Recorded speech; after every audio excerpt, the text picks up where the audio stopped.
Muli po ang aking mapagpalang pagbati sa lahat po ng aking naggagandahang mga subscribers, followers at mga viewers. Sana manawari, ligtas kayo sa lahat ng uri ng kapahamakan, ligtas sa anumang mabibigat na sakit, bagkos ang darating na lamang sa inyo, swerteng walang katapusan. Ayan, at dito naman po sa mga bobo at tanga, lalo na itong mga followers nitong si Sel TV na mga bugok, ay mamatay na lang kayong lahat. Putang ina nyo. Ano? Yan po. Ay hindi po ako nagmumura, ha.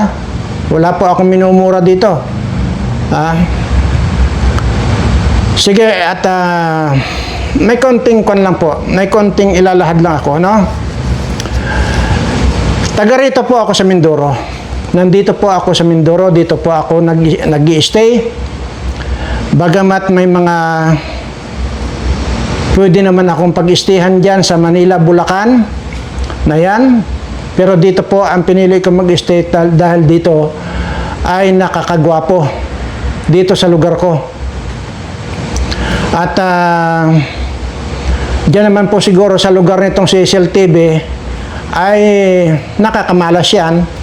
Katunayan, mamaya makikita nyo yung kamalasan itong Sel TV na ito. Sel PH pala na yan. Kaya nandyan pa kayo yung mga followers niya. Pag hindi pa kayo malis dyan, mangyayari din ito sa inyo. Ito papakita ko sa inyo mamaya. Maniwala kayo sa akin. Okay. Kaya ko po ipinapaliwanag na nandito po ako sa Mindoro.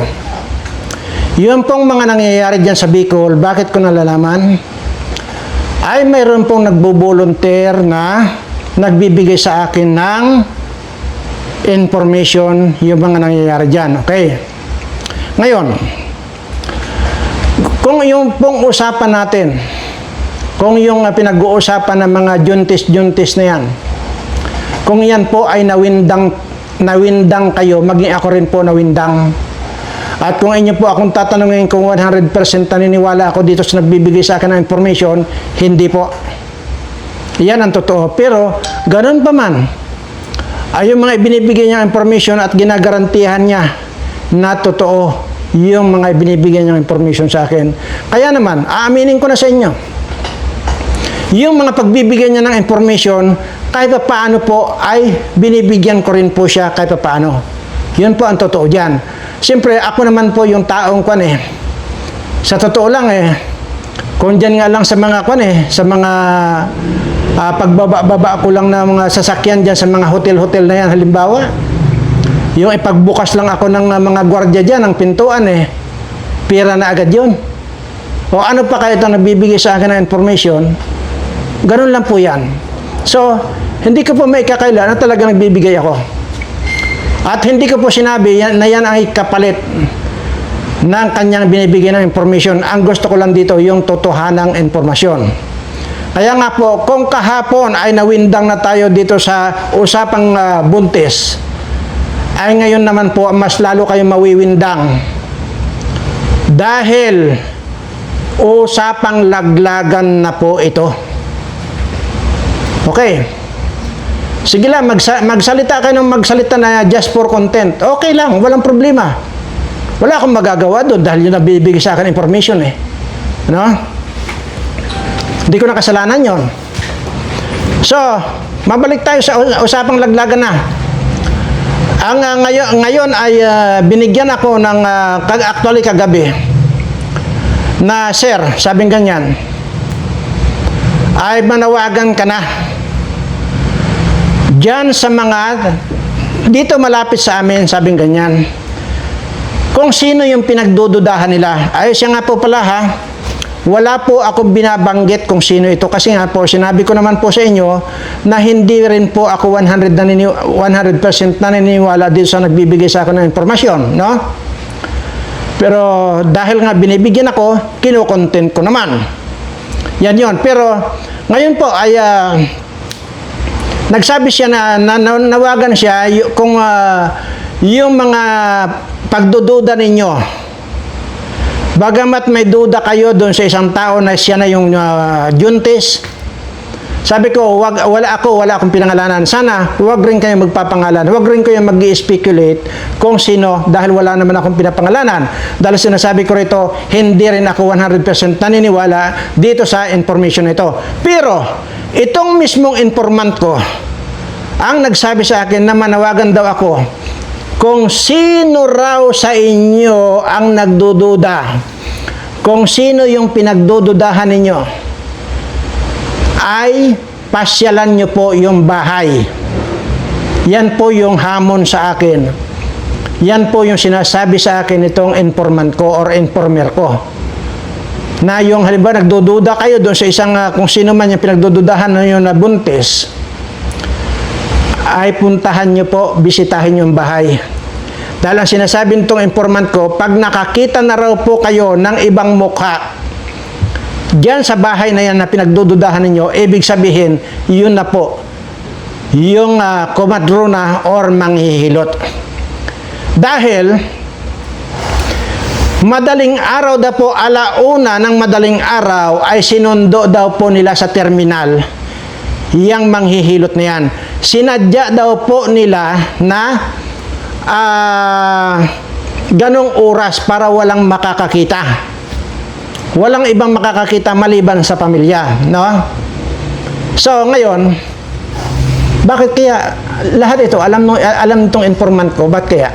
Sino kaya ito? At bagamat siyempre natural ay alam niya pati oras eh. Yun daw, may sinundo daw po itong pamilya na yun na raw po yung magsasagawa ng procedure para doon sa pagpapalaglag. Ayan.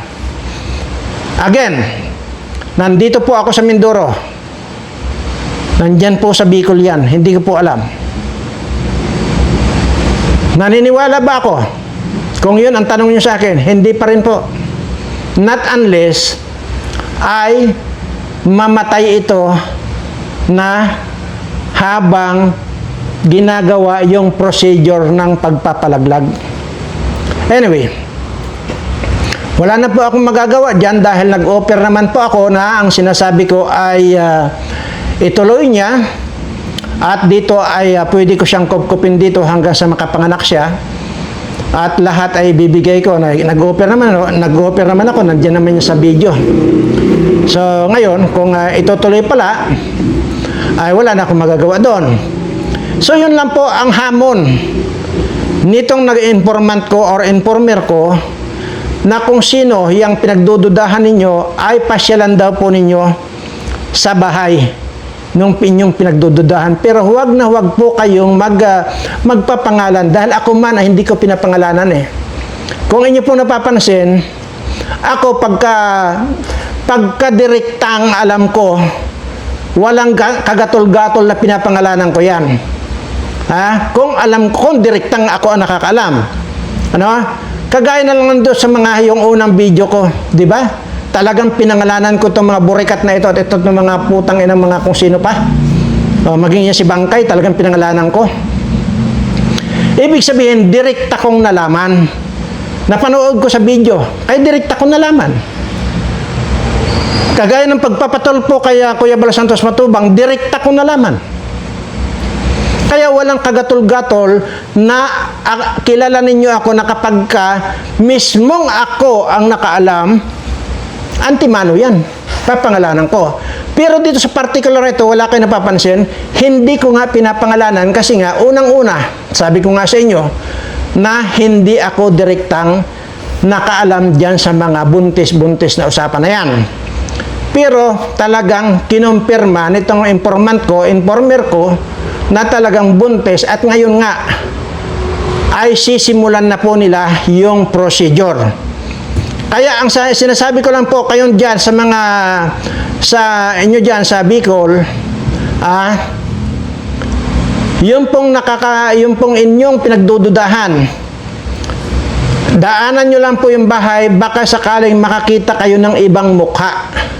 Pag yan po ay ibang mukha, ibig sabihin yan na yung gagawa ng procedure ng laglagan. Ano? At kung maaari sana, kung may makita kayong ibang mukha dyan, kumuha na kayo ng barangay or tumakbo na kayo sa pulis or sa barangay para ipagbigay alam nyo na dyan ay mayroong nagaganap na laglagan. Ganun po yan. Dahil sinasabi ko po rito, hindi ko po pwedeng pangalanan kasi unang-una, hindi po ako direkta na nakaalam. Kaya may mga kwan po dyan, may mga nag-content po dyan, tungkol dyan, ay tama naman, yung mga sinasabi nila na hearsay. At napanood ko rin itong reaksyon ni Kuya July. Alam mo si Kuya July, noon pa yan, nasa barin pa yan, matagal ng panahon na, sumusubaybay ako nito eh.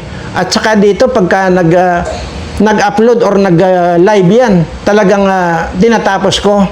Kagaya din yung pag nagla-live yan, sina Rab na yan, sina Kuya Bal na yan, ganun po eh. At napanood ko rin yung kanyang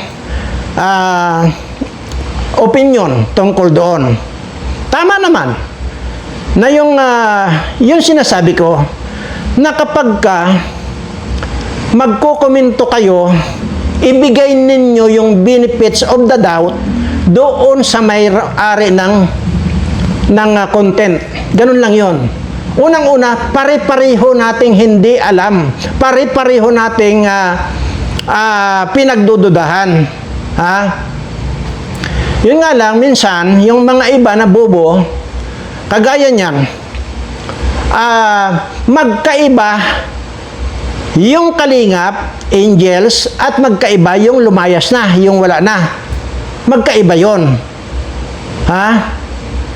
Yun ang sinasabi ko. Kaya dapat yan, iniintindi ninyo yung sinasabi ng isang tao na gusto ninyong reaksyonan. At yung pagre-reaction pati, huwag niyong huhusgahan yung tao. Unang-una, sabi ko nga sa inyo, kung kayo ay may pagdududa, ako man may pagdududa. So, kaya nga wala akong pinapangalanan dahil alam ko ang consequences nun. Alam ko yung kahihinatnan nun pagka hindi totoo. Kaya alam ko yung ginagawa ko at alam ko na hindi dapat pinapangalanan yan. Ngayon, kung abangan nagpapangalan dyan yung mga nagko-comment, hindi na natin kontrolado yun. Bagamat sinasabi natin na huwag kayo magpapangalan. Dahil ako man ay hindi nagpapangalan. Ganun dapat. Hindi yung kagaya ng pag nagre-reaction itong si Sangkay Bangkay at itong si Sil TV na na may ito tingnan nyo naman ang ewan ko kung ano nilagay nito sa niya, sa tiyan niya. Ito yung mga taong mga isinumpa. Tingnan nyo itsura. Ay, ito pala ang buntis, ang putang ina. Pero hindi po buntis yan. Hindi siya buntis. Okay. Yan po ay may sakit. Kahapon lang po dumapo yung sakit nito. Nung mapanood ko, yung wala siyang pakundangan kung sa pagre-reaction doon sa video ko, ay kahapon lang din dumapo ang sakit niyan. Kaya kayong mga followers nito, kung ayaw nyo magaya dito, hindi po buntis yan. Kahit na naglilibog yung matanda na yan, hindi po buntis. Yan ay sumpa. Kaya kung ako sa inyo, layasan ninyo yan. Yung mga nagko-comment ng kung ano-ano, na mga sinasabi na mga gumagawa ako ng istorya, gumagawa ako ng kung ano-anong mga kaganyan, sabi ko, malalaman ko ba yung ganyang istorya kung hindi binigay sa akin ang impormasyon na yan? Ganun lang yun. O, tingnan nyo. Ang bilis ng karma. Sinabi ko lang po kahapon na igosong perigni may bulbul sa pisngi. Ayan. Ililis mo lang yan. Puro bulbul yan. Yan buong tiyan yan. Puro bulbul. Ngayon, gusto nyo gumaya dyan? Kung ayaw nyo magaya dyan sa mga followers nito, lumayas ka dyan, mag-unsubscribe kayo. Total, kanyan. Kung sinasabi niyang bastos ako, mas bastos yung babae na yan. Manyak pa. Ayan. Ito. Magtapatan tayo. Bakit ko ba minumura itong mga putang inan to? Kagaya na lang ni Sangkay at saka ito, Marilyn Totiang, ito putang ng Silty PH na yan. At saka yung isang si Pukingking. Bakit ko ba minumura itong mga putang inan to? Sino ba ang nauna? Ang tandaan ninyo, huwag na huwag ninyo akong kakantiin. Dahil pag kinanti niyo ako at tumigas ang utin ko, sumalpak dyan sa pukin ninyo, buntis kayo. Kagaya nito. Ha? Ayan. Hindi naman buntis yan. Pero inutosan ko lang yung utin ko para pumasok sa pukingking nito. Ayan, lumubo ang tiyan.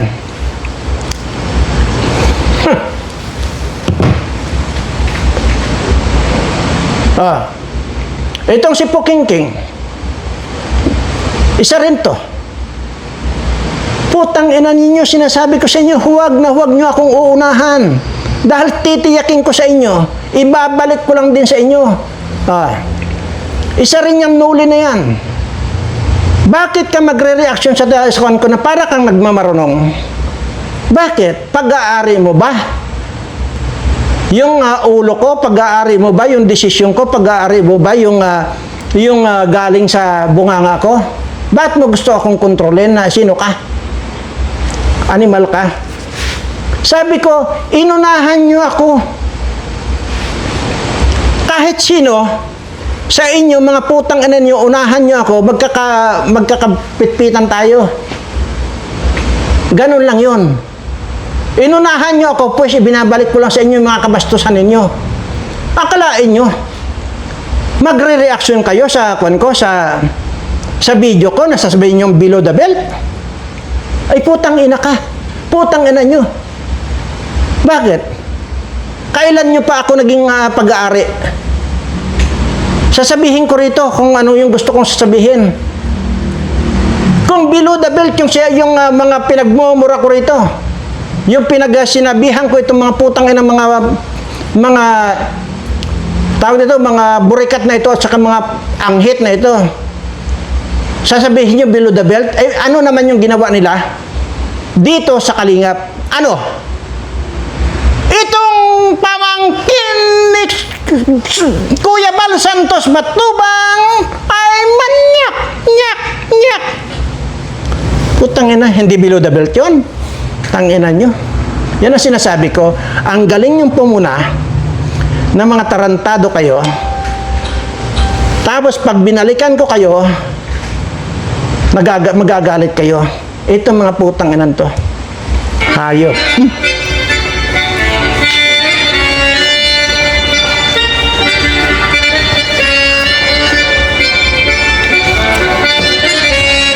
Ayan. Kagaya nito Sangkay na ito. Bakit? Kailan mo pa ako naging kamag-anak at pangangaralan mo akong putang ina ka? Yun lang. Ganun lang yun. Kahit sino sa inyo, mga putang ina nyo. Wala kayong karapatan na pumuna. Wala kayong karapatan na turuan ako. Wala kayong karapatan na reaksyonan ang video ko kung sasabihin nyo lang din sa akin na below the belt ako. Tanginang ito mga ito. Itong Cell PH na ito, pag hindi kayo lumayo dyan, mamalasing kayo. Tandaan ninyo. Siya nga mismo minalas na eh. Siya mismo minalas na. Kahapon lang. Nung mapanood ko yung kanya, sinabi ko, lalaki ang tiyan mo. Ito na, nangyari na. Simpak, simba kumyar.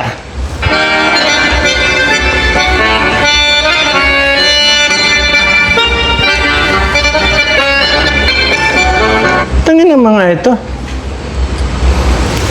Bullshit. Ba?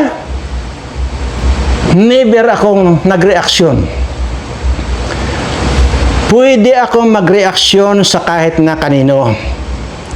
Pero alam ko na kapag ka nagreaksyon ako sa kahit na sinong vlogger, sinisigurado ko na nandoon yung respeto ko sa vlogger na yon. Dahil kung masama ang tabas ng bunganga ng isang vlogger, hindi ko nare-reaksyonan. Kasi, pag nireaksyonan ko yan, ano ang karapatan ko na pangaralan ko yung isang vlogger? Diba? Wala akong karapatan. Kaya, mas maganda na huwag ka na lang magsalita. Diba? Kayo, itong mga bobo na ito, yung mga bangkay na yan nuli na yan na bobo, ha? Akalain mo yun na, sino ka na magsasabi sa akin ng kung ano-ano? Kayo. Oh. Itong si Marilyn Totiang na ito, sino ka? O ngayon, na-realize mo, yung sinasabi ko dati. O ngayon, ikaw na ngayon ang nagagalit niya si pinagtatanggol mo. Ay, ka pala eh. Ang tawag dito, lubat ka. Saka ka palang makapag-reaksyon, makadetect, panis na. Oh, tingnan mo. Ako ang kung ano-anong mga sinabi mo sa akin doon sa nireaksyonan ko yung pagpapatulpo kay Kuya Bal Santos Matubang. Ako ang binira mo. Putang ina ninyo. Simba kumyar. Oh. Sino pa ito mga putang inan to? Oh. Tingnan nyo rin ito. Ha? Itong sama ng tabas ng bunganga sa akin. Anong nangyari sa kanya? Ayan na. Abnormal na ngayon. Ayan, oh. Si Po King King. Oh, abnormal na. Oh. Na abnormal na yan. Oh, di ba? Gagawin kong miserable ang buhay ninyo. Putangina nyo. Tandaan ninyo. Okay. Mabalik tayo dito sa usapang buntis. Sabi ko nga, kung nawindang kayo sa usapang buntis, lalo kayo mawiwindang. Tayong lahat mawiwindang dito sa usapang laglagan. Napanood ko rin yung live ni Birador. Ang sinasabi ni Birador na hindi raw, ang taas-taas na raw yung kanyang antina, hindi pa raw siya nakasagap. Alam mo, Birador, lagyan mo ng lagyan mo yung doon sa tuktok, yung dulo ng antina mo, lagyan mo ng bombilya para makasagap ka. Yan. Tingnan mo. Kaya yun ang sinasabi ko, respetuhan lang dito. Ganun lang yon. Pag wala kang respeto sa akin, mas wala akong respeto. Ganun lang yun, kasimple. Tandaan niyo yan. Yung mga ganyan, bakit itong mga ibang nag-reactor, bakit naman sinasabi ko, pinapayagan ko? Na sige lang, mag-reaction lang kayo kung hanggat gusto nyo. Doon sabi ko nga, nung mapanood ko itong si Birador na ito, maganda naman yung kanya. At least nandoon pa rin yung sinasabi niya, well, kahit na wala ako nasasagap, ay malay natin kung ano ba talagang totoo. Ganun lang dapat eh. Hindi yung sasabihin nyo agad sa akin na below the belt, kaya ito si sangkay-bangkay na ito, putang ina kang sangkay ka. Hayop ka. Ganun lang yun. So, ayun lang yun eh. Pero kung unang-una sa totoo lang po, sasabihin ko sa inyo, hindi ako marunong makipag-away. Basta wag nyo lang akong uunahan. Pag inunahan nyo ako, ay magpapatayan tayo. Maniwala kayo sa akin. Hindi ko naman pwedeng patayin itong kana ito. Itong may sumpa na itong si ito. Lagi ko na tingnan nyo naman ang tiyan yan. Hindi buntis yan. Yan yun. Ibig sabihin, punong-puno na ng ipis ang tiyan yan. Kasasabi ko pa lang yan. Papasukan ng mga insekto yang buong katawan mo. Bukas ito, pag nakita nyo, mamamagaan na rin yan, pati mukha. Kagaya nito. Ano ito? Hinihingal na ang putang ina. Ilang araw ko palang nakapan ito. Hinihingal na. Yan ang putang ina. Hinihingal na.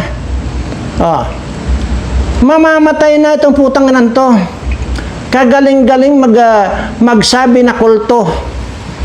Itong religion or religion nitong si Kuya Bal Santos Matubang. Kulto raw ito, may sabi o kulto. Tingnan mo ang karma. Putang ina mga ito. May nakita ako na vlog. Vlog. Ang dati galit na galit itong si Kuya Brooks ang sinasabi baka pag nagkita tayo ay king, baka hindi ako makapagpigil. Ay bakit ngayon? Nakita ko kahapon lang yung ang sarap naman ng tawanan nila ni Iking. Bakit kaya? Yun lang tanong ko. Isa pa ito. Tingnan mo kung hindi mga isinumpa ito, mga ito. Ayan tingnan mo itsura ng putang ina. Ayan.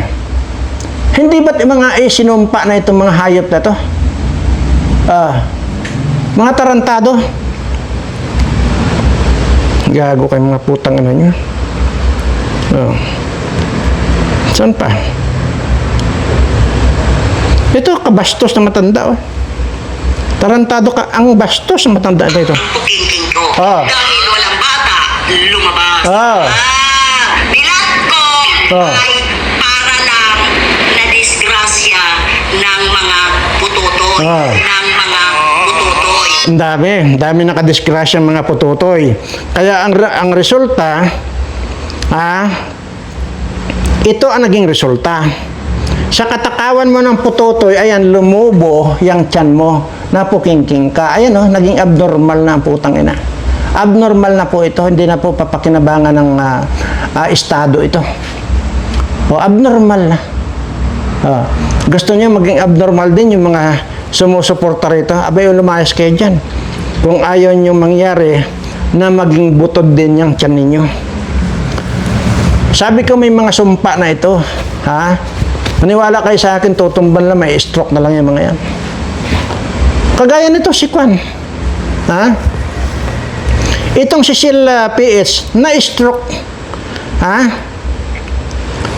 Ayan, Yan si Sil PH. Sa sobrang galit sa akin, lumubo pati tiyan. Sa sobrang galit niyan, doon sa kanyang vlog, sa kanyang live, sobrang galit niyan sa akin. Kaya yan, sa sobrang galit, lumubo ang kanyang tiyan at meron po tayong balita na na-stroke daw po. Aywan ko lang kung patay na. Parang patay na yata. Na-stroke.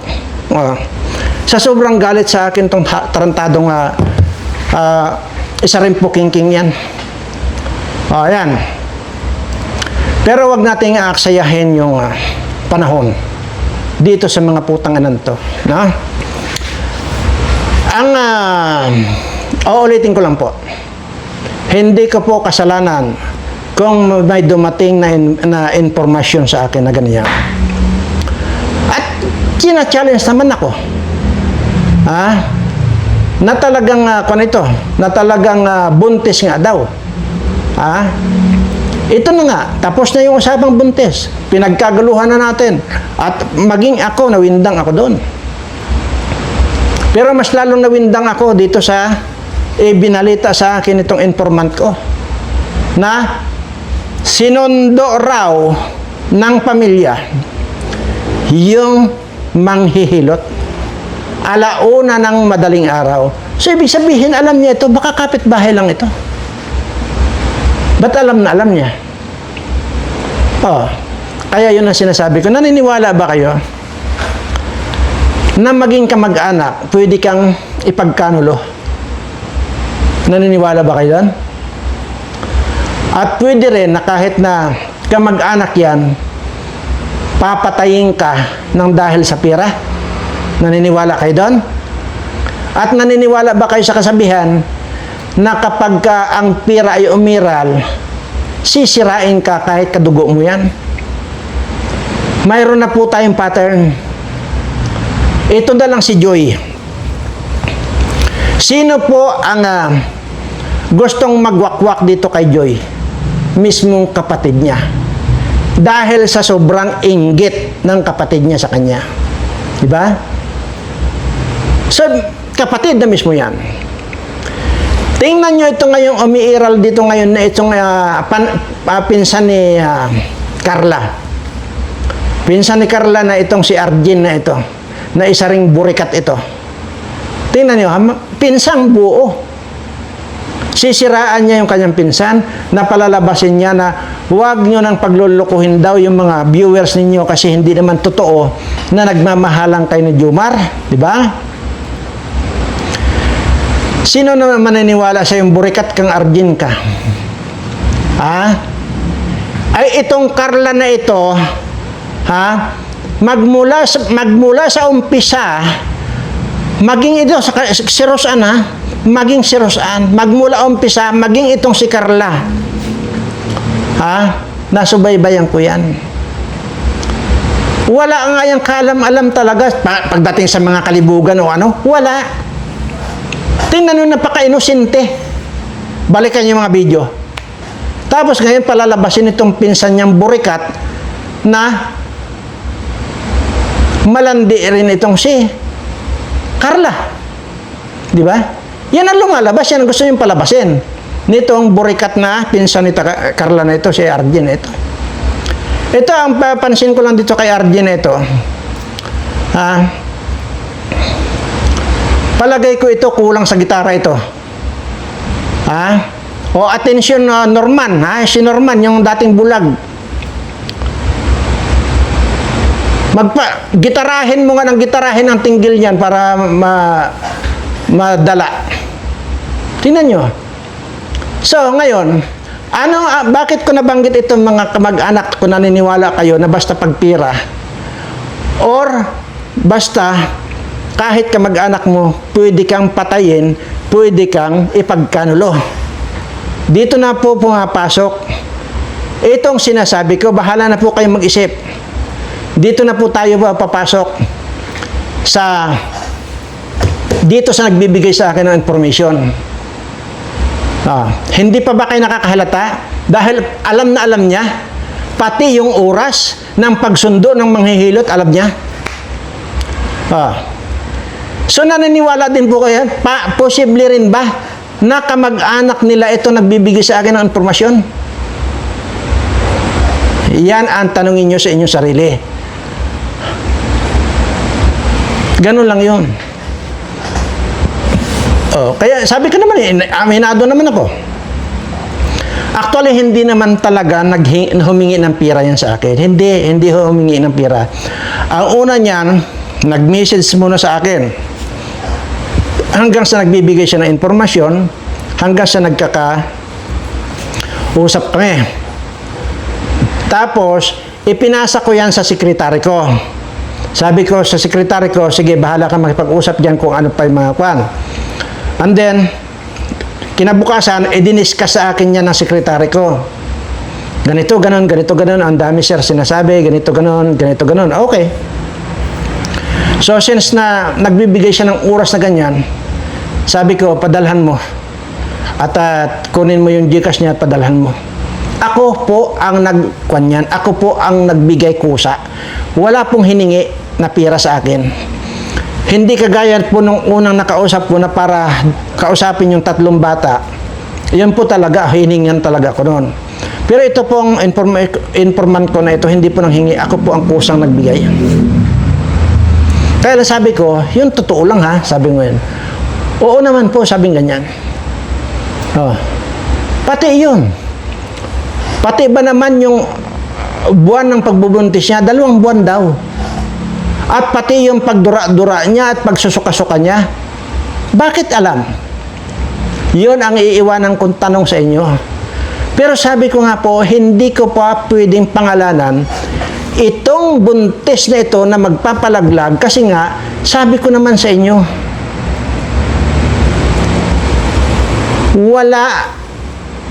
hindi ako mismo ang nakaalam ng katotohanan, kundi sinaksak lang sa akin yan. So, ibig sabihin, hearsay nga yan. Hindi yung first hand information yung dapat ako mismo. At kung hindi man mismo, ay dapat merong ibibigay na kung ano pa mga video. Pero imposible na mangyari yun eh. Yung alangan naman magpapabideo pa yun. So, ganun lang. So, doon ako nagtataka. Dahil ang sinasabi pa nga, kilala daw ninyo ito. Tika pala ha. Mali yung pagkakaintindi ni Marzano, ha? Mali yung pagkakaintindi mo, Marzano, na itong informant ko ang nagbigay ng information dito kay Kapiso. Mali yung pagkakaintindi mo. Actually, hindi itong informant ko ang nagsabi dito kay Kapiso. Walang kinalaman. Basta alam lang niya na alam ni Kapiso, pero hindi sila nag-uusap nitong Kapiso na ito.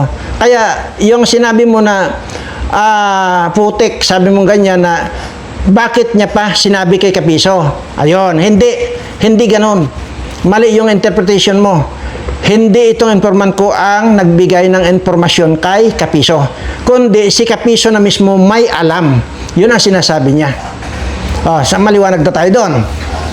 So ngayon, ang sa akin lang po dito, ano pa man yan, ano ba pakialam ko kung tutuusin? Kaya lang, para kumbaga, ang sa akin lang naman, sana kung maagapan at wag nang mauwi doon sa laglagan, ay sana wag na. At ngayon, may mga speculation pa, yung mga comment pa ninyo, na kung ang nakabuntis nito, bakit pa nagpabuntis ito tapos ilalaglag? Mali nga yung mga ninyo yung mga iniisip ninyo na ganun. Kaya nga, hindi naman niya akalain na mabubuntis siya. Di ba, ang sinasabi nitong informant ko, nung una binigyan siya ng 50,000. Maaaring nagpa-jerjer na yan. Pangalawa, nagbigay uli ng 50,000. Alam nung informant ko yan. Maaaring nagjerjer na naman yan. Pangatlo, hindi na alam nung informant ko kung magkano ang binigay, pero ang alam niya, lumabas sila. At madalas daw palang every time na magbibigay daw ng pira yan, lumalabas. So maaaring yun nabuntis. Hindi kagustuhan niya na mabuntis. Ganun lang yon. Dahil nga lang sa pira talaga. So hindi naman natin masisisi, kasi unang-una kapag ka nakatikim ka na ng pira at nasanay ka ng may mga pira na malalaking pira kagaya ng mga sponsor na yan dati at wala na ngayon, hahanapin mo na sa katawan mo. So tatanggapin mo yung mga offer na 50,000, mga ganun-ganun. Magpapaiyot ka na nun. Hindi mo akalain na makamandag pala itong tumira sa iyo. Ayun, nabuntis yan. Ganun naman po yan. At ito pa pala, ang hindi ko nakalimutan ko sabihin. Minsan po kasi, kapag ka nagsasalita ako, hindi ko magawang pagsusunod-sunurin. Kung halimbawa, nagsasalita ako dito sa parte nito, bigla akong maalala yung isa, nag-jump ako doon. Kaya parang magkakadugtong-dugtong. Kaya mali yung mga pagkaka-interpreta ninyo doon sa sinasabi kong kay angels. Ayan. So kaya nga, dapat intindihin nyo talaga mabuti. Ito pa. Ngayon, naalala ko. Sa totoo lang daw, ay binitawan daw ha, noong nakabuntis dito. na dati nga nagbibigay-bigay. Ngayon, ay ang hinihingi daw pala nitong manghihilot na ito ay 40,000. 40,000 daw po ang singil niya. Ngayon, parang kapos-kapos yata sa pira, ayaw daw noong sponsor na yun na ipalaglag iyang bata. Ang sinasabi daw nitong nakabuntis sa kanya, pagka ipinalaglag mo yan, huwag mong asahan na susuportahan pa kita. Yun daw pala ang sinasabi. So ngayon, ay mapipilitan sila na mag-provide ng 40,000. Kasi, ang sinasabi naman daw ito, na itong mismong buntis na ito, hindi raw talaga pwedeng hindi palaglag dahil kahihiyan daw nila. Yun ang sinasabi. Kahihiyan daw nila, maraming magbabas sa kanila, marami hanggang school daw yun, ganito, ganon. So, yun ang sinasabi nitong informant ko. Anyway, so, ano pa man yan, yun lang po ang nililiwanag ko, no? Na sabi ko, wala naman akong alam dyan, nandito ako sa Mindoro. Pero hindi ko kasalanan kung ibibigay sa akin impormasyon yan. At again, lagi niyong itatak sa inyong isipan. Ngayong panahon na ito, pira-pira na lang alabanan. Pag may pira ka, pwede kang magpapatay. Pag may pira ka, pwede kang mag-utos ng kwan. Ako lalay 5,000 lang eh. 5,000 lang, may babaril na sa iyo eh. Ganun lang yon. So, pira-pira lang.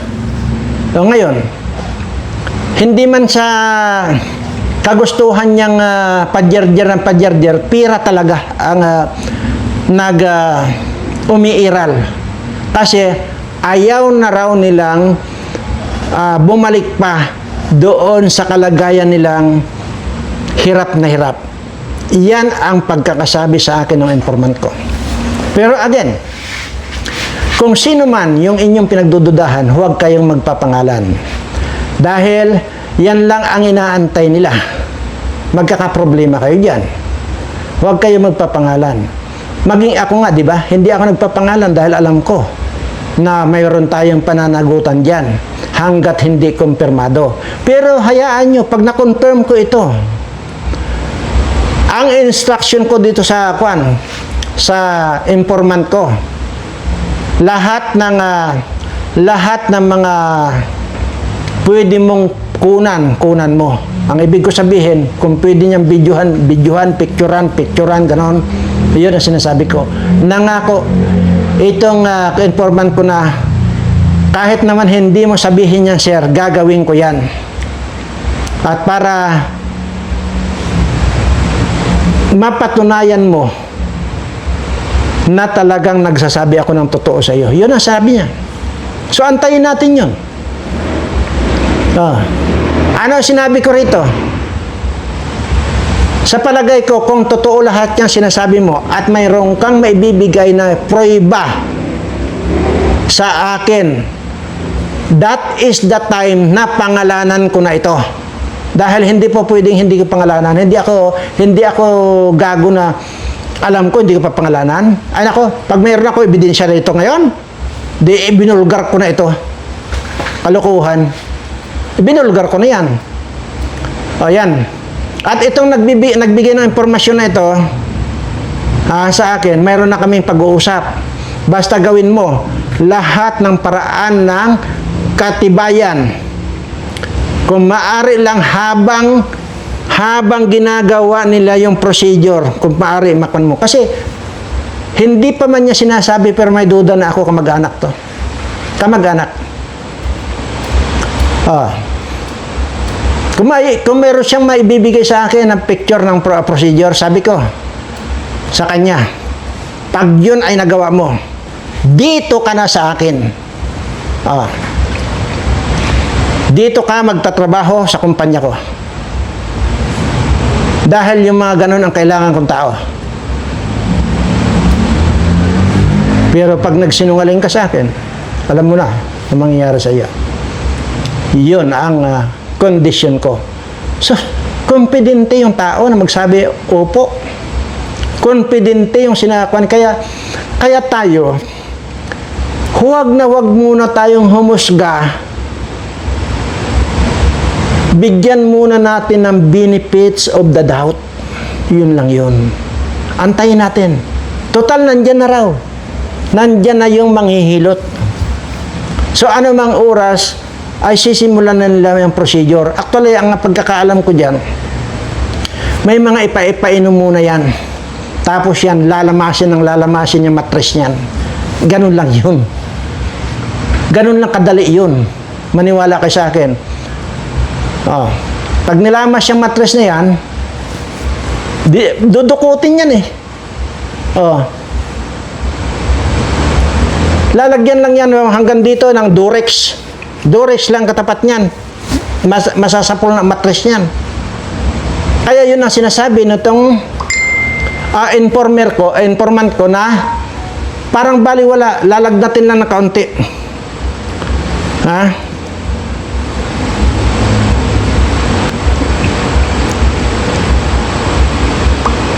No, ito na.